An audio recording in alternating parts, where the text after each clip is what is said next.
Vous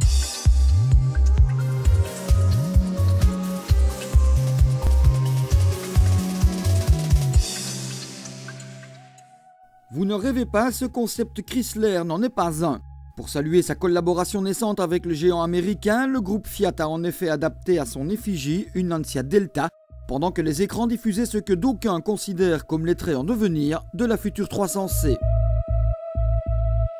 Attendue au prochain salon de Genève en mars, la petite Audi A1 se dévoile peu à peu au travers d'une série de teasers diffusés par la marque allemande.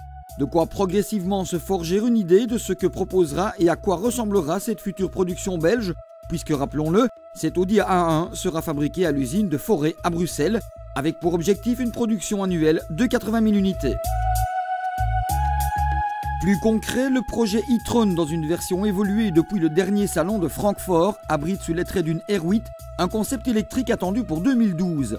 Dotée de la transmission intégrale Quattro, cette GT reçoit deux moteurs électriques totalisant 150 kW et un couple gigantesque de 2650 Nm.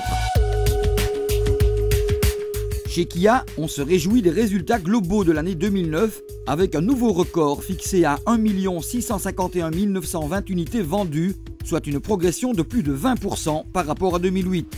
De quoi figurer parmi les constructeurs automobiles connaissant la plus forte croissance au monde.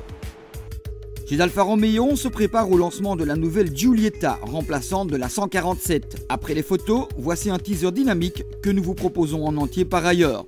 Jolie la milanaise, non? Autre nouveauté révélée cette semaine, la nouvelle version SUV de la Mini, elle aussi attendue au salon de Genève. À peine la filiale de BMW nous avait-elle servi ces images en tenue et dans un cadre pour le moins psychédélique que les premiers clichés de la version commerciale apparaissaient sur la toile, très rapidement suivis des images vidéo s'y rapportant. La nouvelle Mini Countryman sera proposée dans les prochaines semaines avec 3 moteurs à essence et 2 diesel.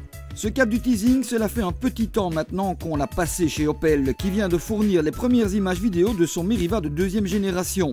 Encore une nouveauté qui sera à Genève avec sa multitude d'équipements innovants et sa flexibilité intérieure optimisée.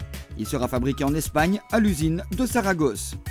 Et puis dans la foulée du magnifique concept dévoilé voici quelques mois, on s'apprête à présenter, lui aussi à Genève en mars, le descendant du très performant CRX des années 80, le coupé CRZ. Un modèle qui fera date dans l'histoire de l'automobile puisqu'il est le premier sportif hybride.